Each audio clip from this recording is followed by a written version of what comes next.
Franz Castro and Sator Ocampo, mga number 1 in mortal kong kaawayan. Kung kilala nyo si General Palparan,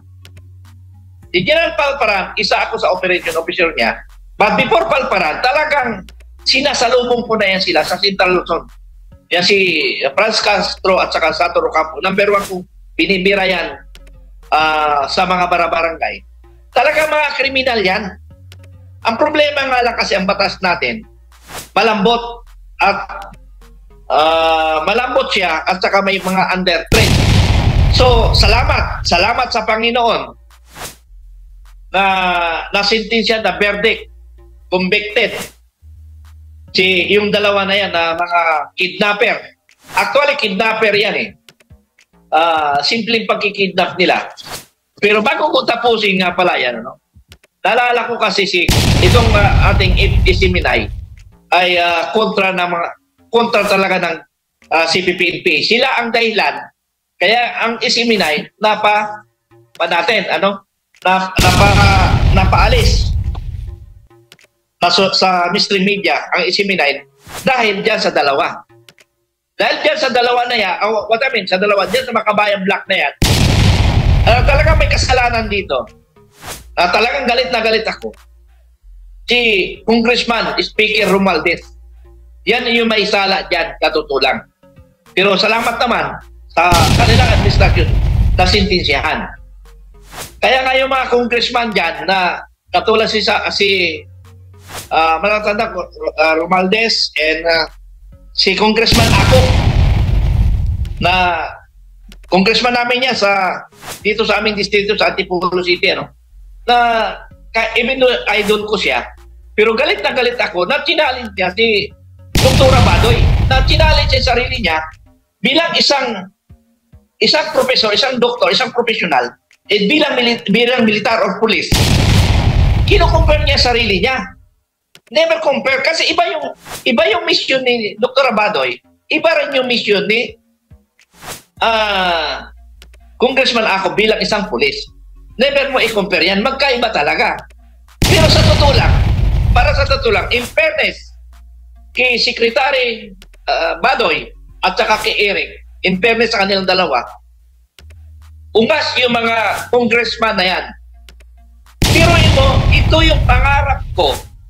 Pangarap ko pa noon nang nasa serbisyo pa ako, na sana mayroong tao from the national government lalabas na propaganda na tatapatan ang Makabayan Black. Dahil noon sa panahon namin, walang nagsasalita sa amin na nagtatanggol sa AFP.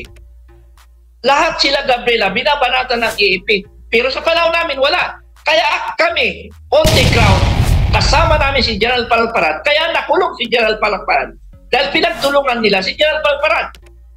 Witness ako dyan. Kaya ako nga lang, ang isang sundalo nag-witness kay General Palparan sa korte. Ako ang nag-witness. Kaya galit na galit ako dyan sa mga hinayupak na yan na mga sinungaling. Mga sinungaling. Si Franz Castro at saka yung Sator Ocampo. Sarap ipagbumbog yan eh. Easy. Napaka sinungaling yan.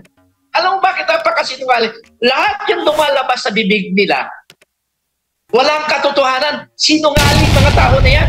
Pag nagsalita sa Congress, mabuti na lang.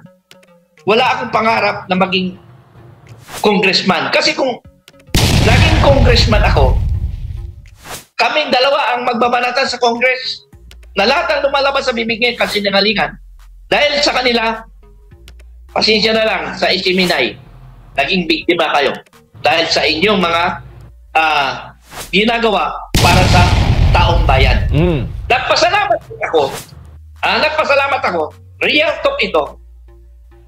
Pero wala na ako sa serbisyo nung lumitaw kayo eh. Wala na ako sa serbisyo nung lumitaw kasi 2014 ako nag-guitar eh. Alam nyo, napakaganda ng programa ng isiminay.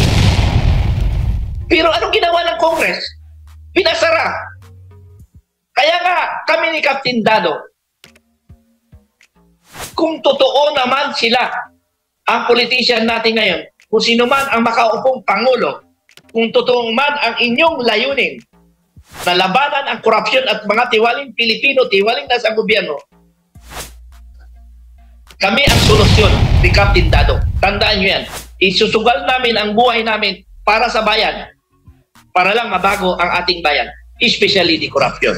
Okay, balik ulit tayo sa dalawa na yan. Alam nyo, sa totoo lang, mula nung naupo ang Marcos regime, hindi, siguro, na-obserbahan nyo, may nakikita ba kayong rally ng mga makakaliwa? Halos wala eh. Paano? Binayaran na ng administration sa aking duda. That is my opinion. Na binayaran lang, wala na. Kasi yung NPA kasi na yan, yung CPP-NPA, pera lang naman ang kanila dyan eh. Ang purpose nila eh. Opo. Kaya, ha? Yes sir, noted po. Kaya nandiyan pa yung NPA na yan. Maganda topic ito eh. Because I organize the vanguard of democracy is anti-corruption and anti-communism. Ako ang founder and president yan. Na ang layunin ko, mawala ang komunismo sa Pilipinas, mawala ang korupsyon. Yun ang layunin ko talaga. Kaya nangarap ako na, ang akala ko, ganun ang layunin ni Pangulong Marcos.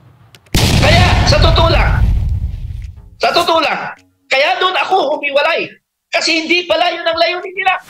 May mga personal interest. Katulad niyang People's Initiative. Tingnan mo sa People's Initiative, binayaran lang kami itong komunista. Nung binayaran ng komunista, wala nang kumontra sa People's Initiative. Except yung mga kumilos na mga ayaw sa mga People's Initiative na baguhin yung custodian. Wala sa panahon. Okay, balik tayo. Opo. Balik tayo doon sa Partido Komunista. Ang Partido Komunista, NPA, nandyan sila dahil sa pera. Hindi katotohanan na ang kanilang layunin ay para sa bayan. Kawalang yan, kasinangalikan yan. Ang layunin nila, position and money. Tanan yung NPA, hindi nagsusurrender kasi dyan sila kumikita. So yun ang problema. Okay, in fairness rin, sa isiminay na ang ating pandito si Pastor Kibuloy.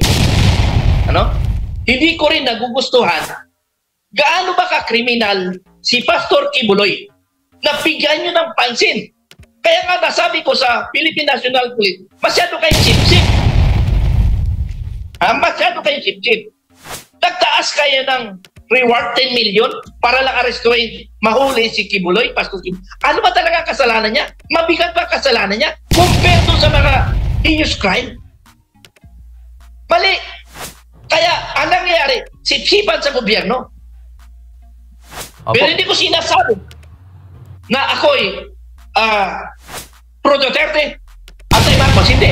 Nasa neutral kami ngayon. Opo, Pero Colonel. sinasabi ko pa, ang sentimento ko na hindi ko nagugustuhan yung pagtatrato kay Pastor Kibuloy. Hindi ko nagugustuhan yun. Kasi ang daming heinous crime, ang daming problema ng bansa na isang pastor na nare-respeto ng ilang milyong Pilipino and yet, binibigyan nyo ng pansin. Para ano? Pa dahil na insulto kayo? Ano? Bibigyan nyo ng pansin? Lalo kayong, you create your enemy. Lalo nyo dinadagdagan ang kalaban. Hindi nyo matangkap na gano'n ang si Pastor Kibuloy? Kasi yun ang kinagagalit ko. Ang daming problema ng bansa na hindi natin pina-priority. Opo. Pastor Kibuloy, ano ba yung mga charges sa kanya? Mga harassment o sexual harassment o ano pa man? Sa totoo lang, real talk. Lahat man sila nagkapera eh. Lahat naman nila ginusto. Mayroon lang nagsolsol, ganito. Real talk yun. Yun ang opinion ko. Opo. Kaya hindi ko nangyari kay Pastor Kibuloy. Balik tayo. Hindi pa ako siya tapos sa Partido Komunista. Hindi pa ako tapos sa Partido Komunista eh. Bibigyan ko na attention ito eh. Kasi dito tayo. Mga kababayan kong Pilipino, itigil na natin ang pagsusuporta sa Partido Komunista.